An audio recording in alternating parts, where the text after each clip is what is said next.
The air in the transport hung thick and heavy, a soupy mixture of recycled oxygen, unwashed bodies, and the metallic tang of anxiety. Master Sergeant Anya Petrova felt none of it.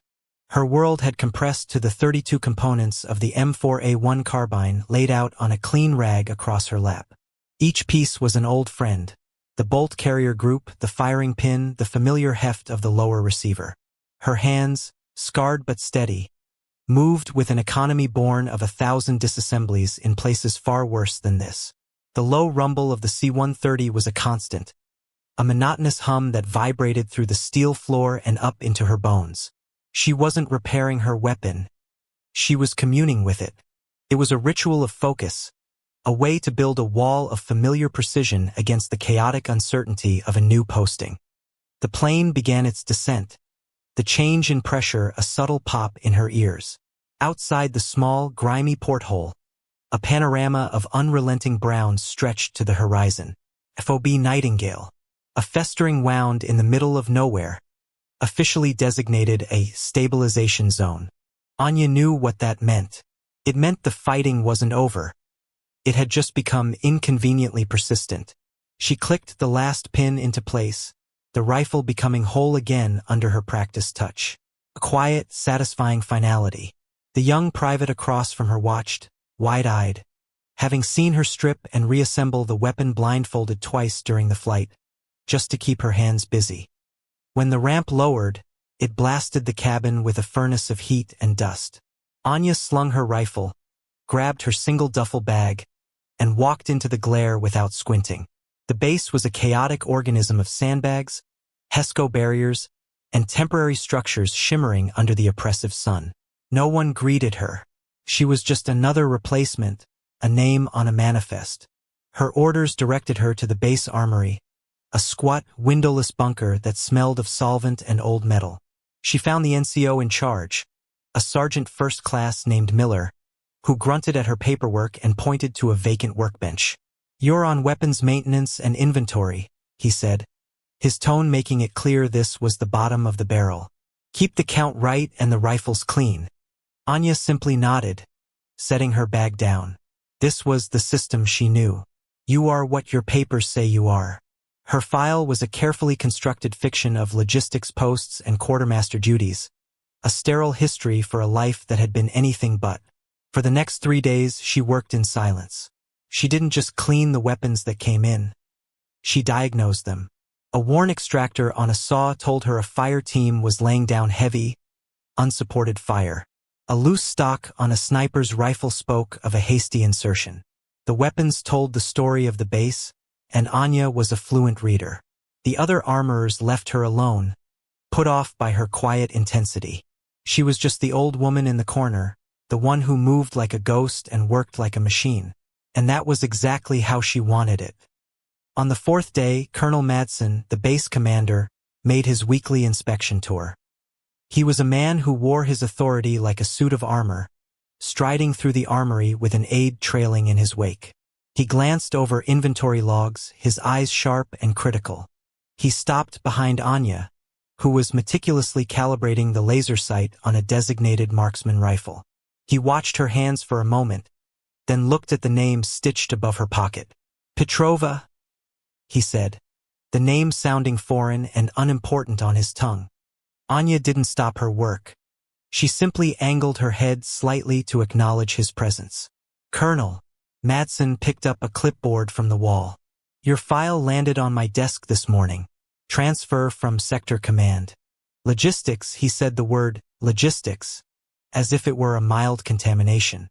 "Frankly, Master Sergeant, I'm not sure what use I have for another senior NCO in supply.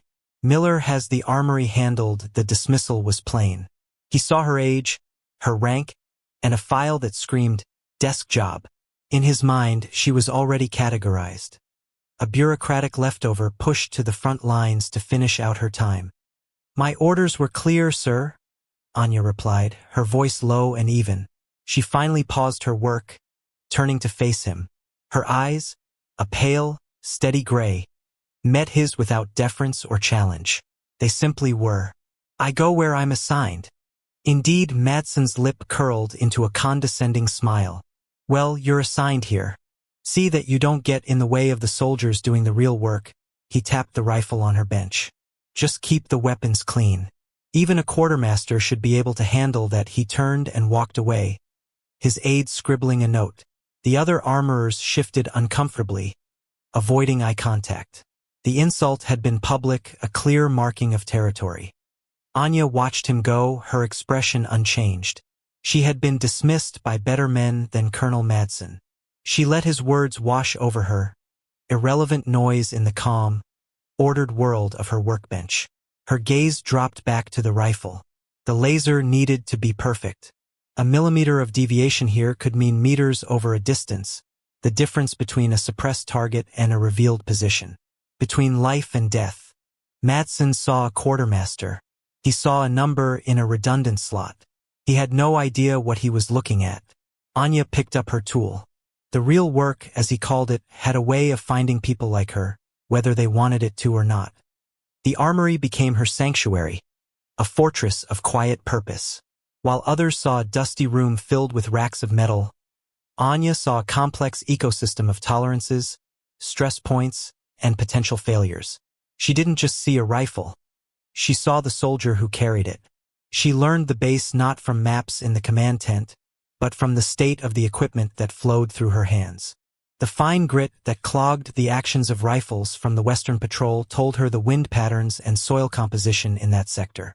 The unusual saltwater corrosion on the sidearms of a scout team meant they were operating near the saline marshes to the south, a place the official reports deemed impassable. She started a new logbook, a private one. In it, she noted her observations. Sergeant Evans, Alpha Company. Trigger pull is hesitant. Recommend range time with focused reset drills. Possible combat fatigue. Corporal Diaz, Charlie Company. M249 feed tray latch showing microfractures. Unit is running the weapon too hot. High probability of stoppage under sustained fire. She would leave a quiet word with the platoon sergeants. A simple, technical suggestion offered without rank or authority. You might want to check the gas regulator on Riley's weapon. Sector 5 is hell on it. At first, they were skeptical. But after her advice prevented 2 critical weapon failures on a single patrol, the whispers started. The younger soldiers were the first to come around. A young specialist named Davis, a comms technician, brought her a malfunctioning drone relay. It was a sealed unit, meant to be sent back to a rear depot for repair. They said it's a lost cause, Davis sighed, setting the blackened piece of electronics on her bench. We're half blind without it. Anya looked up from the M110 she was servicing. She wiped her hands and picked up the relay. She didn't speak, simply turned it over and over, her eyes tracing the lines beneath the casing. She could feel the faint, telltale vibration of a fried capacitor. Get me a T6 driver, a soldering iron, and the schematic for the guidance system's power distribution board. Davis blinked. Master Sergeant, this is classified tech.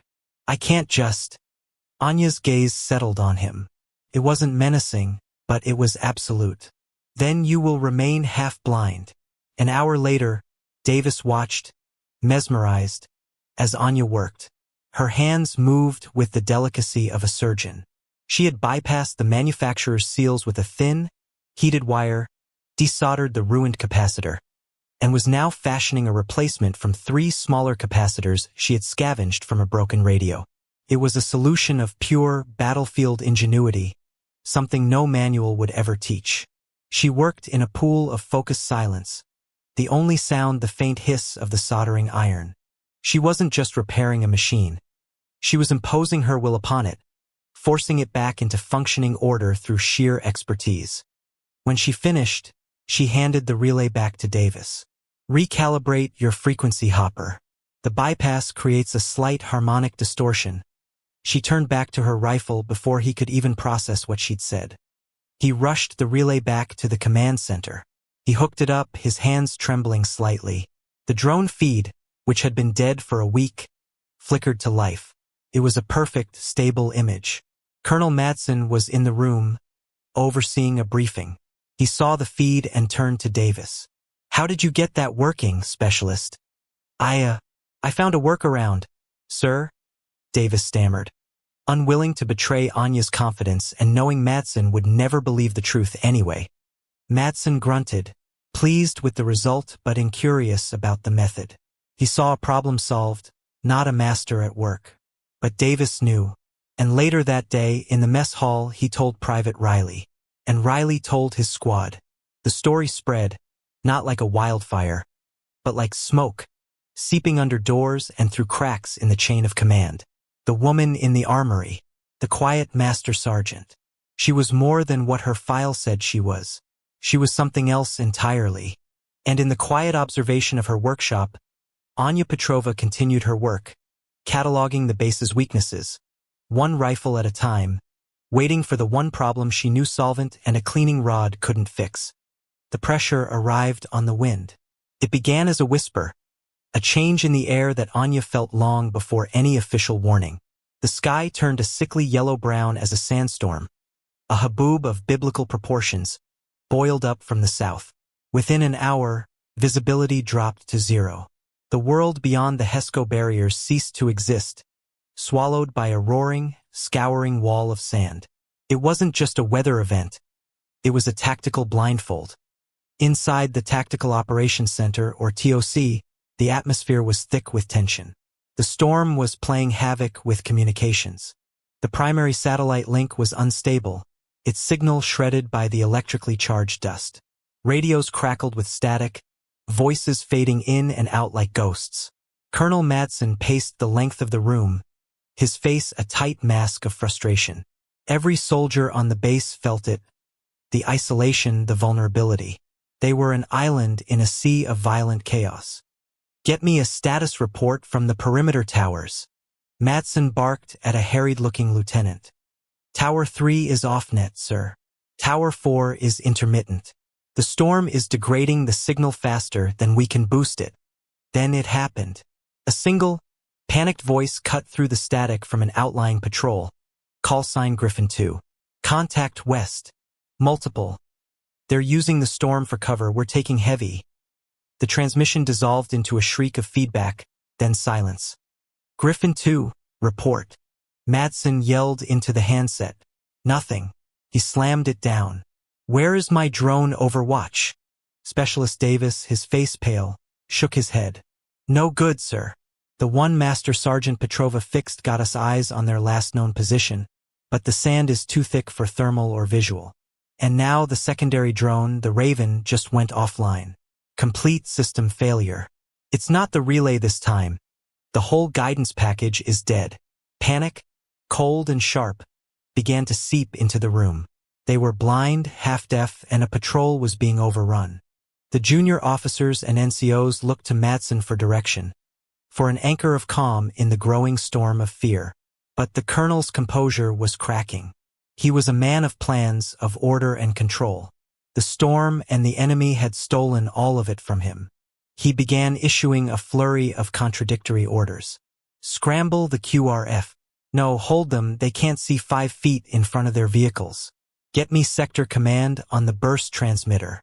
Why isn't it working? His staff ran to comply, their movements hurried and inefficient. The TOC, the nerve center of the base, was descending into chaos. They were reacting, not commanding. In the midst of the rising panic, one person remained utterly still. Anya Petrova had entered the TOC a few minutes earlier, ostensibly to deliver a set of freshly serviced sidearms for the command staff. But she hadn't left. She stood near the back, a silent observer, her gray eyes missing nothing. She watched the screens flicker and die. She listened to the fragmented reports and the growing fear in the voices of the operators. She saw Madsen, a man breaking under the weight of a situation he could no longer control. He was focused on the symptoms, the broken comms, the missing patrol, while ignoring the disease, the complete loss of situational awareness.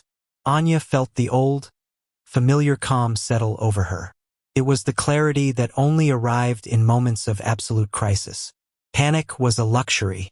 Fear was a distraction. All that mattered was the problem, stripped down to its essential components. The base was blind, needed eyes. The patrol was lost. It needed to be found. Everything else was noise. While the men around her succumbed to the pressure, Anya's mind was already disassembling the problem, identifying the points of failure, and formulating a solution. She was no longer a quartermaster. The time for that fiction was over. Davis, the voice was quiet but cut through the din of the TOC like a razor. Specialist Davis turned to see Anya standing beside his console. She pointed at the diagnostic screen for the dead Raven drone. The guidance system. Show me the cascade failure log.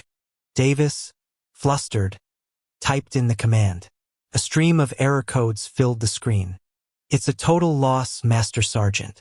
The EEPROM is fried. The primary and secondary processors are non-responsive. It's a brick. Anya leaned closer, her eyes scanning the codes. To Davis, it was gibberish. To Anya, it was a language.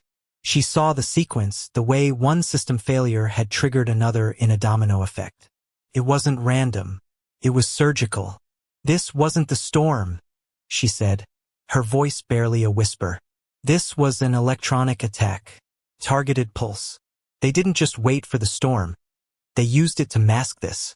Before Davis could respond, Anya moved past him, heading directly for Colonel Madsen. She intercepted him mid-pace. Colonel. Madsen whirled on her, his face flushed with anger and stress. What is it, Sergeant? I am in the middle of. Your QRF is driving into an ambush, Anya stated, her tone flat, devoid of emotion or insubordination.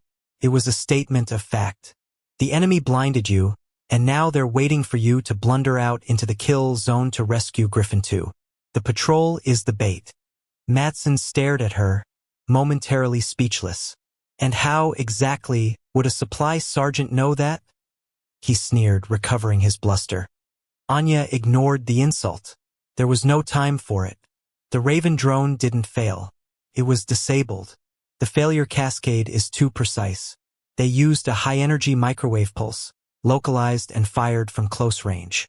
It means they're not just at the wire. They're close. They know our response protocols. They're anticipating you sending the quick reaction force down the main supply route. She pointed to a holographic map of the area. They'll be waiting here at this choke point. The sandstorm provides perfect cover. She didn't wait for his permission to continue. She walked over to the comm station. Give me a headset. The operator, a young private, looked uncertainly at Madsen. Anya simply took it. She began cycling through frequencies, not listening for voices, but for the spaces between the static. She was listening for the faint, rhythmic pulse of an encrypted enemy network. Get her out of here, Madsen snarled at his sergeant major. But Anya wasn't listening. She held up a hand for silence, her head cocked, and then she found it. A faint, almost imperceptible carrier wave hidden beneath the storm's interference. It was weak, but it was there. She turned to Davis. Give me your signal analyzer. Route the antenna input through the main array's low-frequency filter. Davis, caught between the colonel's fury and Anya's unshakable confidence, chose Anya. He quickly patched the connections. On the screen, a clean, rhythmic spike appeared in the sea of noise. It was a directional signal. Anya looked at Madsen. The time for quiet suggestions was over. The enemy command element is there, she said, pointing to a position on the map less than a click from the western perimeter. A spot that was supposed to be empty desert. They're coordinating the attack from a mobile unit. If you take that out, their line troops will be deaf and confused. You'll break the back of the assault before it even begins. She paused, her gray eyes locking with his. Send your QRF there.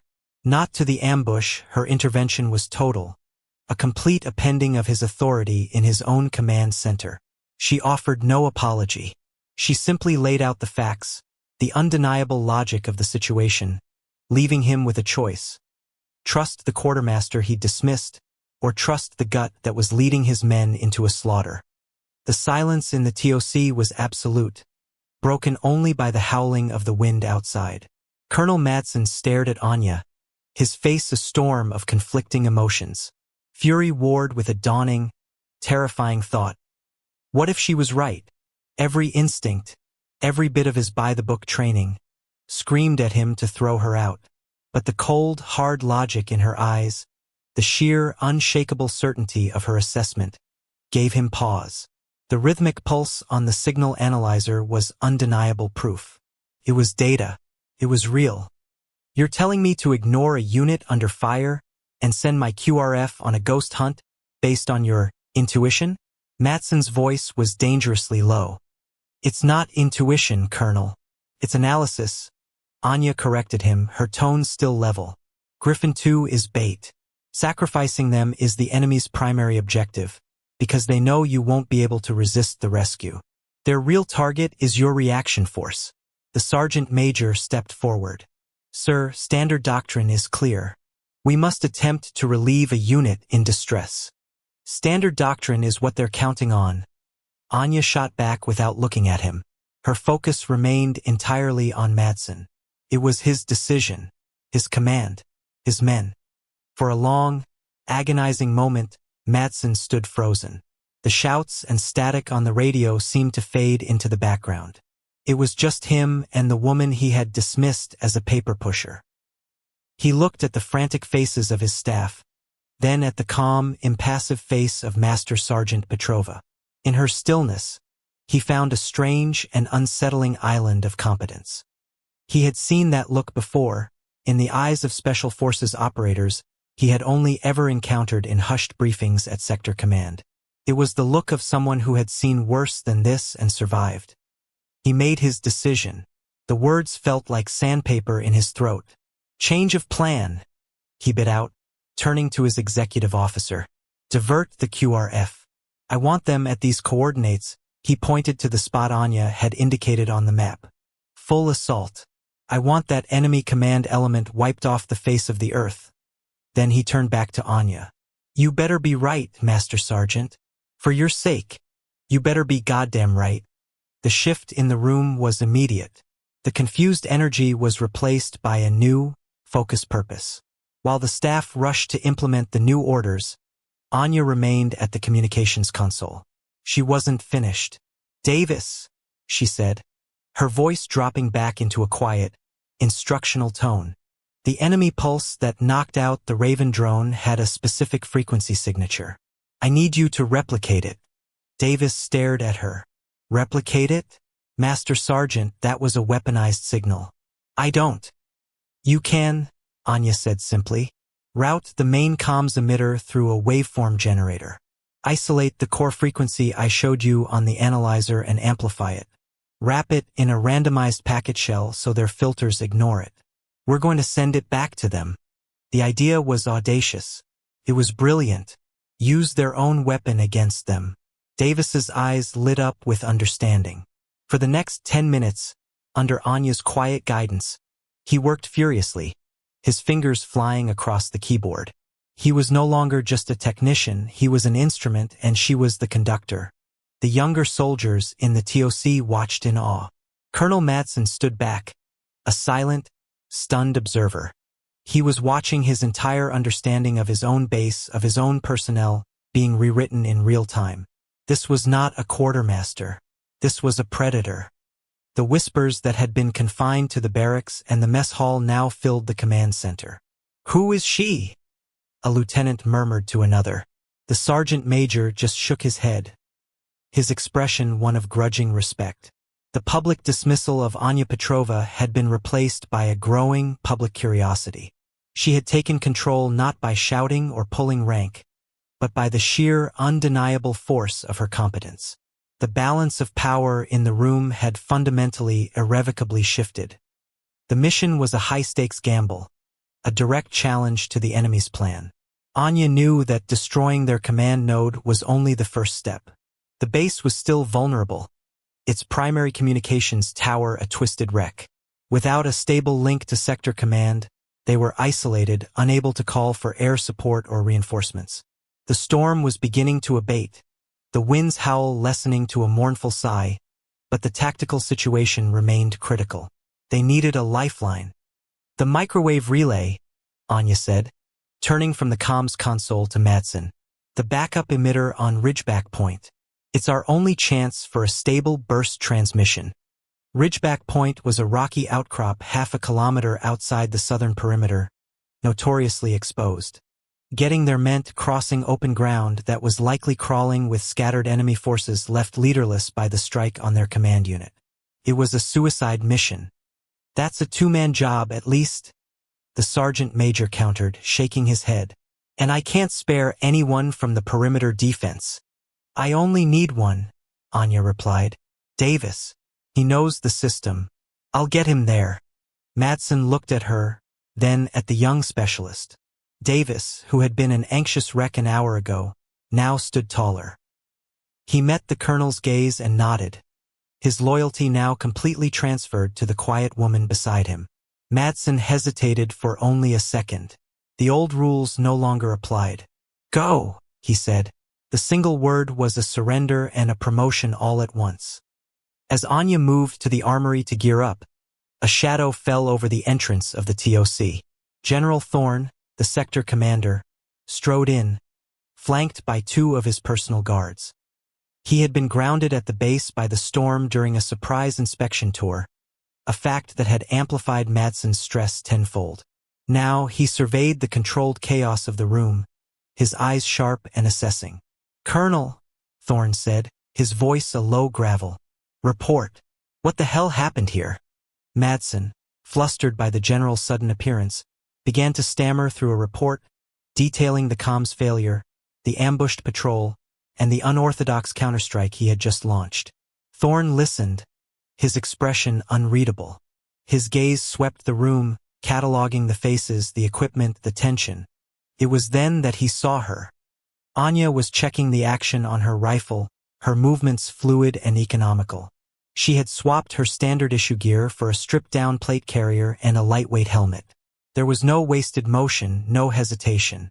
She moved like a woman intimately familiar with the lethal calculus of combat. But it wasn't her movements that caught the general's eye. It was the patch on her left sleeve. It was an old patch, so faded and worn by sun and time that it was little more than a ghost of thread on the camouflage fabric. To anyone else, it was a meaningless shape. But General Thorne wasn't anyone else. He had seen that patch before years ago in classified briefings held in soundproofed rooms. His eyes narrowed, focusing on the faint outline. A black raven, its wings spread, clutching a single, broken chain in its talons. The insignia of a unit that, according to every official record, had never existed. Task Force Chimera. The Ghosts of the East, a deep cover, direct action unit tasked with the impossible, then erased from history. Their members were specters, their files either sealed under the highest classification or scrubbed entirely. They were legends whispered about by intelligence officers, their call signs spoken with a mixture of awe and fear. Thorne took a step forward, his attention now completely fixed on Anya. Madsen's voice faded into irrelevant background noise. The general watched her slide a fresh magazine into her rifle, the click echoing in the sudden silence of his focus. He saw the way she scanned the TOC exit, her eyes instinctively charting fields of fire. He wasn't looking at a master sergeant from logistics anymore. He was looking at a living ghost, a relic of a secret, brutal war, and she was about to walk out his door on a suicide mission. Anya finished her checks and turned to Davis. "Ready." The specialist, armed and looking terrified but determined, nodded. As they moved towards the exit, General Thorne stepped into their path. His two guards tensed, but he held up a hand. He ignored Davis completely. His eyes were locked on Anya. He didn't speak for a long moment. He just looked at the faded patch, then into her pale, steady eyes. A flicker of recognition, of shared, buried history, passed between them. The air crackled with unspoken words, with memories of operations that had no names and missions that had no medals. "Ridgeback Point is a shooting gallery," Thorne said, his voice low, meant for her alone. "The base is a coffin without that relay," Anya replied, her voice equally quiet. Thorne studied her face, seeing the lines etched by more than just time. He saw the quiet resolve, the acceptance of risk that could only be earned in the darkest of places. He glanced at her collar. "Master Sergeant." The rank felt absurd, like putting a saddle on a tiger. He knew what she was. He knew what she could do. He finally nodded, a slow, deliberate motion. Then he looked past her, his gaze falling on Colonel Madsen. "Colonel." Thorne's voice was now hard as steel, an unmistakable command. "Give this soldier whatever she needs. Her authority on this operation is absolute. Is that clear?" Madsen, utterly bewildered by the exchange, could only stammer, "Yes, General." Anya gave a curt, almost imperceptible nod to the general, a sign of respect between professionals who understood the real cost of the war. Then, without another word, she turned and led Davis out into the fading storm. General Thorne watched her go, a deep, complicated expression on his face. The legend was real, and he had just sent her back into the fire. The reveal was not one of words, but of silent, profound understanding. In the eyes of the one man who could see past the fiction of her file, her past was laid bare. The run to Ridgeback Point was a blur of controlled violence. The moment Anya and Davis cleared the south gate, the world erupted. The enemy, leaderless but not defeated, had regrouped into scattered pockets of resistance. Muzzle flashes blossomed from the rocky terrain ahead. Bullets cracked the air around them, kicking up plumes of sand. Davis flattened himself to the ground, his breath catching in his chest. Anya didn't flinch. For her, the chaos was a familiar symphony. She dropped to one knee, her rifle already shouldered, her eyes scanning the terrain. She wasn't just looking for targets. She was reading the rhythm of the incoming fire, identifying weapon types, squad positions, and the gaps in their coverage. "Davis," she said, her voice impossibly calm amid the cacophony. "We move in 30-second bounds. Cover me on the right flank. Suppress that machine gun nest. Go!" Her command jolted Davis into action. He laid down a spray of fire while Anya moved. She didn't run in a straight line. She flowed across the open ground, a low, swift shadow, using every fold in the terrain for cover. She moved with a terrifying grace, closing the distance to the first enemy position. 2 precise shots from her rifle and the position went silent. She signaled, and Davis scrambled to her position. They repeated the process, a deadly leapfrog across the battlefield. Anya was the tip of the spear, her marksmanship flawless, her tactical decisions instantaneous and perfect. Davis, emboldened by her presence, fought with a courage he never knew he possessed. He was no longer a comms tech. He was part of a 2-person storm, and Anya was its eye. In the TOC, Thorne and Madsen watched the progress through the restored drone feed, a grainy, top-down view of the firefight. Madsen's mouth was agape. He was watching a single NCO and a technician systematically dismantle an enemy platoon. "My God," Madsen breathed. "Who is she?" General Thorne didn't take his eyes off the screen. On it, he saw Anya's icon flank a fortified enemy bunker, toss a grenade through a firing slit with impossible accuracy, and then disappear inside. A few seconds later, she emerged, untouched. "She is Master Sergeant Petrova," Thorne said, his voice laced with a cold irony. From logistics, he let the words hang in the air, a final, crushing rebuke to Madsen's earlier arrogance. He then keyed his command channel. "Spectre, this is Argus. Status." Anya's voice came back over the net, calm and even, though her breathing was heavy. "Argus, this is Petrova. We've reached the relay station." Beginning repairs, she had hesitated, catching herself before using a name that hadn't been spoken aloud in a decade. But Thorne had heard it, the briefest pause, the ghost of the name Spectre. He had his confirmation. At the relay station, a small, fortified shed at the peak of the ridge, Davis worked frantically on the damaged transmitter while Anya provided security. She stood at the doorway, her rifle trained on the approach, her body a living shield. She was a statue of lethal vigilance. They were exposed, and she knew the remaining enemy fighters would converge on their position. The attack came as she knew it would, in a final, desperate wave. Anya met them with disciplined, methodical fire. Each shot was a decision. Each target was prioritized. She was a wall of precision they could not breach. The barrel of her rifle grew hot, but her hands remained steady. Just as her last magazine was running low, the roar of engines filled the air. The QRF, having finished its work at the enemy command post, was arriving. The remaining attackers broke and fled. The battle was over. An hour later, the dust had settled. The last of the storm had passed, leaving behind a sky washed clean and a profound, ringing silence. The wounded were being treated, the dead were being counted. A fragile sense of order was returning to FOB Nightingale.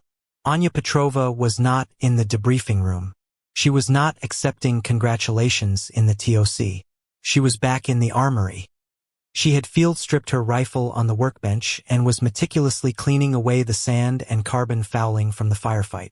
It was the same ritual she had performed on the transport plane, a return to the quiet, ordered world she controlled. The door to the armory slid open. General Thorne entered, alone. He walked over to her workbench and stood there for a moment, simply watching her hands work. Colonel Madsen stood in the doorway behind him, a silent, humbled witness. Anya didn't look up. She continued her work, reassembling the bolt carrier group. They counted 30 enemy Kia between the gate and the ridge, Thorne said quietly. The official report will credit the QRF's timely arrival. Anya slotted the bolt back into the upper receiver without a word. The intelligence from that command node you located has changed our entire understanding of the enemy's capabilities in this sector, Thorne continued. You didn't just save this base, Master Sergeant. You may have saved this entire campaign. She finally looked up, her pale gray eyes meeting his. There was no pride in them, no expectation. Only a deep, abiding weariness. Thorne's expression softened.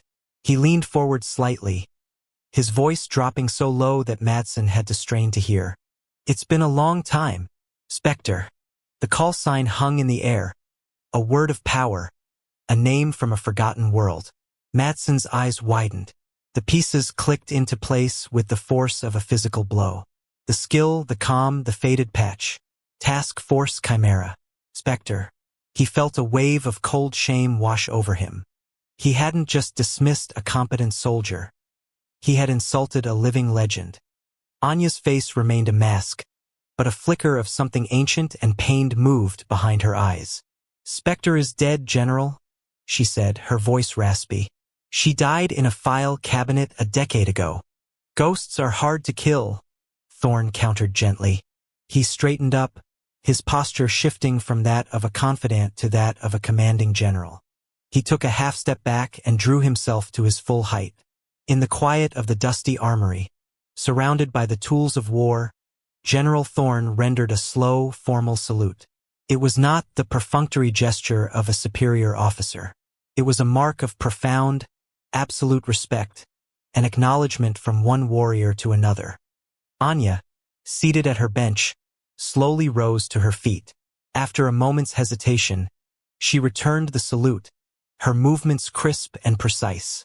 As the general dropped his hand, the soldiers who had gathered in the hallway, drawn by the presence of the commander, followed his lead. One by one, from the sergeant major to the youngest private, they saluted her. It was a silent, rippling wave of recognition. The respect she had never asked for was now being given freely, and it was overwhelming. The ceremony was broken by the quiet scrape of boots. Colonel Madsen walked forward, past the general. He didn't speak. He simply walked to the small, grimy coffee maker in the corner of the armory, poured a cup of thick, black liquid, and placed it gently on the edge of Anya's workbench. He met her eyes for a brief second, his own filled with a humility she had never expected to see. Master Sergeant, he said, the title now imbued with a weight it had never had before. Then he turned and walked out. The gesture was a complete, unconditional apology. The crowd dispersed, leaving Anya alone once more in her sanctuary. The general gave her one last, knowing nod before he departed. The silence that returned was different. It was no longer the silence of isolation, but the silence of peace. Anya sat back down at her bench. She picked up the warm mug of coffee and took a slow sip. Tasted bitter. She set the cup down and her gaze fell back upon her rifle, now clean and whole. Her hands, steady and sure, rested on the cool metal of the weapon. Outside, the base was coming back to life, its survival ode to a woman they had never really seen. In the dim light of the armory, the faint outline of the raven clutching its broken chain seemed almost to stir on her sleeve. She was just a woman repairing her weapon, but now everyone knew the meaning of the badge. She hadn't sought their respect, but she had earned it, and in the quiet dignity of her work, that was all that ever truly mattered.